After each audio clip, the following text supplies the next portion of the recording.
എന്താണ് കുഞ്ഞോളെ? അതൊക്കെ ഞാൻ ഇന്നലെ പറഞ്ഞ് സെറ്റ് ആക്കിയതല്ലേ. ഒരു ട്രിപ്പ് പോന്നാലും ഒരു സമാധാനം തരില്ലെന്ന് വെച്ചാല് ഇതൊന്ന് വെച്ച് പൈക്ക. പോയി ട്രിപ്പ് പോയി, നാളെയും പോവും മറ്റന്നാളും പോവും. എന്റെ കുടീന്ന് കൊടുന്ന പൈസ ഉണ്ടെന്നല്ലോ ഞാൻ പോയിക്കണത്. പെണ്ണ് കെട്ടണ്ടിന്നില്ല ഒലക്ക. രണ്ടാളി എന്ത് വെറുപ്പിക്കല ചങ്ങായിമാര്. പെരീന്ന് പെണ്ണുങ്ങൾ വിളിച്ചു കഴിഞ്ഞാൽ എപ്പോഴും ഇതേ ടോണാണല്ലോ. ഇജ്ജ് പെണ്ണിട്ടിട്ടില്ലല്ലോ. ഇജ്ജ് പെണ്ണിട്ടുമ്പോൾ എനിക്കത് മനസ്സിലാവുള്ളൂ. എടാ കുട്ടി, ദാമ്പത്യ ജീവിതത്തിലെ തല എന്ന് പറയണതേ ഭർത്താവാണ്. അപ്പൊ കൗത്തോ? ഭാര്യ കരല്ലേ. അതന്നെ പ്രശ്നം.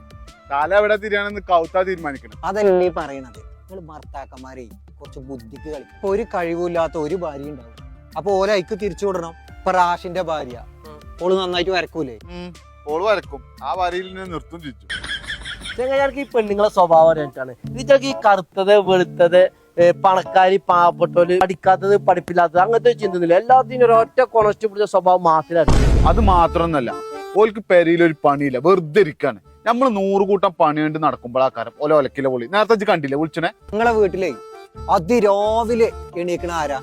കുട്ടികളെ സ്കൂൾ പറഞ്ഞേക്കണ ആരാ? ഓളന്നെ. വീട്ടിലെ പണികളൊക്കെ ചെയ്യണ ആരാ? ഓളന്നെ. പിന്നെ ഞാൻ ചെയ്യും. വീട്ടിലെ ഡ്രസ്സൊക്കെ അലക്കണ ആരാ? ഓളന്നെ. വീട്ടിൽ ഉമ്മാനി പാനി എന്താ ഭക്ഷണം കൊടുക്കലും മരുന്ന് ഗുളികയൊക്കെ എടുത്തു കൊടുക്കണ ആരാ? ഓൽക്ക് രാവിലെ മുതൽ വൈകുന്നേരം വരെ ഒരു പണിയില്ല. നിങ്ങളൊക്കെ തന്ത വൈബാടെ ചങ്ങന്മാരെ. നിങ്ങൾ തയ്ക്കാണ്. നിങ്ങളെ കൂടെ ഒക്കെ ട്രിപ്പ് പോകുന്ന എന്നാ പറയണം.